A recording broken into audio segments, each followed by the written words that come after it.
Hey everyone, it's Agnach here. Welcome to another video. The autumn update is finally here and I will be going through everything that can be upgraded.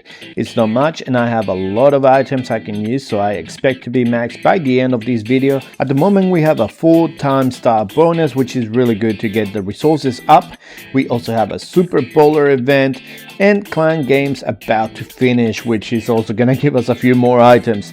Also at the end of the video I'll show you 3 armies which I think will be the new meta with this update. So what buildings can we upgrade? We have Expos, mortars and also 50 walls. In the lab there are a few troops as well. We've got the miner and the Yeti with elixir and 3 dark elixir troops, which are the hogs, the golems and the bowlers. And we also have a new super troop, the super bowler. Now this troop is a bit tankier and its bowler has 3 bounces and it has splash damage on the 3rd bounce, but at 30 troop space, is it really worth it? One of my attacks at the end of the video shows this troop, so let's get it. So we will be able to see if it's actually worth it or not. Now as you can see, I'm fully maxed and have all my magic items as well as gold pass items and a few medals from CWO. So let's start with the Expos, as I believe they are more powerful than the mortars and they also cost more. So I must say these costs are also with the gold pass discount. So obviously these costs are a little bit higher if you don't have the gold pass. So we will use a hammer of building and voila, a first max Expo. 200 damage per second and 4500 HP in comparison to the previous Expo, which is 185 damage and 4200 HP, so a little bit tankier and a little bit more powerful. Since I have the hammer longer than a week, I can grab another one from the shop and do another Expo. Now for the 3rd one I'll use gold and a book of building, and in my gold pass I have a book of building as well that I can pick up. So glad this update came now and can actually use this stuff instead of letting it go to waste and get a couple of gems instead of being able to use this stuff.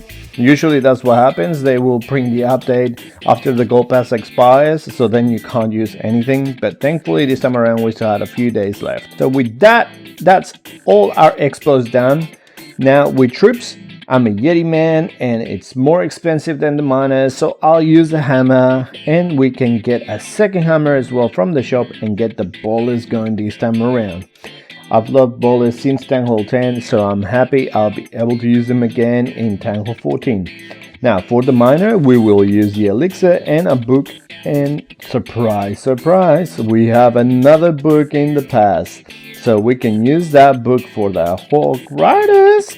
And since there is nothing we can use DE on except for the golem upgrade, I don't care if I'm gonna be wasting a little bit of dark elixir, we will use the dark elixir rune and get that upgrade going. So not planning on using it anytime soon, so I'll just use the lab potions for it, just speed up the process of it being completed, but I'm not gonna be using my book of everything for the golem. I will get my dark elixir rune from the gold pass and get the loot from my CC as well. Now for the 2nd defense I'll use the book of everything for the 1st mortar, and so a level 14 mortar has 48 damage per second and 1250 HP in comparison to 42 damage per second and 1100 HP for a level 13 mortar. So to not waste gold, I'll buy a bit of gold with my medals and can use that for 1 wall, and that way I'm not wasting any gold whatsoever. And now we can use the rune of gold. Get my 2nd mortar going, buy another wall, and now another rune of gold from my gold pass. And that's our 3rd mortar done. We can do a few walls with my rune of elixir, as I have another in the gold pass and I don't think a few gems is more valuable, so better use it on the walls. Why not? We've got 50 to do. So okay, so now to the armies. I have 3 very powerful armies. We've got the Yeti bowler is the first one, and I'll be using it in Legends. So I'll bring more detailed videos for each of the armies that I'm using now, but for the time being I'm just going to show you the 3 armies that I think are going to be some of the strongest with this new meta. Okay, so this is our first attack in Legends League with this army, and it's pretty much the Yeti bowler army. You start with the Warden Walk at one of the corners just to create a bit of a funnel. Then you have the King and the Witches for the other side. You can use the Yeti if you need to funnel your King to stay on the outside. And then I'm bringing the rest of the Yetis, bowlers, log launcher to come all the way from the other side of the tank hall. Of course, you can use a blimp if you want, but yeah, on this occasion I'm bringing this, the log launcher, opening almost everything. I still have one jump which I can use to access the tank hall, and I still have a couple of rages and 3 freezes, so plenty of spells still left. So I just wanted to check if the new level of Yetis and the new level of bowlers would actually make a difference or not. I must say that the bowlers, they do look very powerful, and the Yetis, they look exactly the same, but as you can see, pretty much the base is almost gone. I did have to get my Royal Champion to go for the tank hall, but she ended up getting rid of it nice and quick. Somehow she went against the Queen and she still beat her, so I don't know if they made the Royal Champion a little bit stronger, but I don't know. That was pretty good. We still had the Queen, we still had the Warden, we still have a little bit of cleanup. We don't have any more Yetis and bowlers, but this was a triple and this was our first try. So that's the first army that I think is gonna be OP, the Yeti bowlers.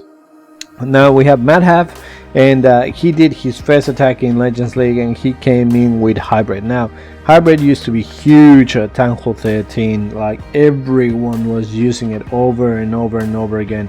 So if you're good with your Queen charges and your Queen walks, Hybrid is really good. I'm gonna be trying a few different methods. I'm gonna be trying like Blizzard Mass Hogs and Blizzard Hybrid and stuff like that. I really hate doing Queen charges and Queen walks, so I usually try easier versions of the attack, and at Tank Hall 13 I had found a couple of versions, so I'm gonna be trying all those versions with Tank Hall 14 with the new levels and see if they're successful. But for the time being, we've got Madhav and he's coming in here against the Tank Hall. He's got Expos, scatter shots, he had the CC which he already dealt with.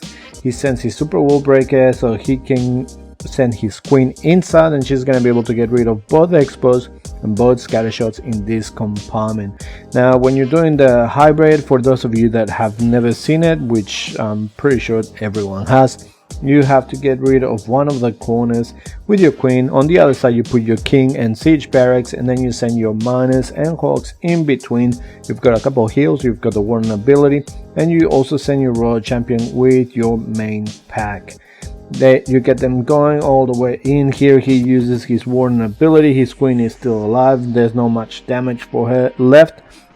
So already used all of the rages that were meant for the Queen, but he still has a couple of freezes, so if he wants to save her, although she can go to ability and it's still gonna be fine. Now if this bases with single Infernos, that's perfect for Hybrid, like really good. You've got so many troops, and look at how many Miners and Hogs Madhav still has.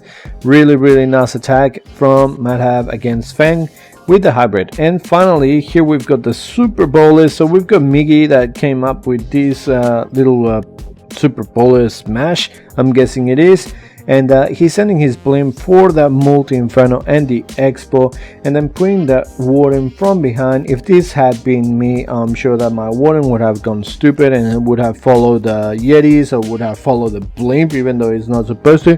But on this occasion, Miggy's Warden is actually really OP. He uses the freeze for the super minions just to make sure that they don't kill his Warden or the healers, and then the Queen can get rid of it. He uses a King on one of the sides just to funnel, then he sends all of his Super Bowlers. So as I said before, Super Bowlers had like the triple bounce, the splash damage on the last bounce, and they actually do look pretty powerful. They're a lot tankier than normal bowlers, so it's really good for that. They do stay alive for a little bit longer.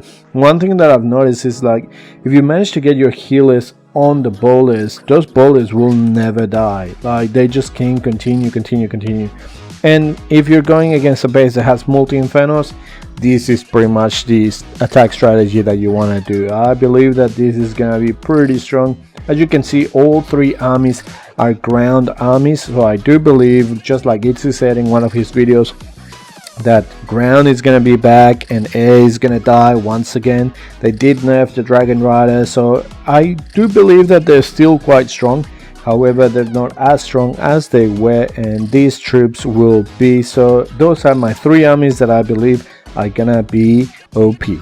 Well, we only have 1 mortar left, but as soon as I get the gold, I'll get it going, and using my builder potions, I'll be able to be max in a few days probably. What did you think of the update? I don't think there was much stuff, but then again, I was fully maxed and with a full arsenal of magic items, so it was pretty easy for me to get maxed out. Well, that's it from me. I hope you enjoyed the video. If you did, please click the like button, subscribe to the channel, and I'll see you next time with more Clash. See ya.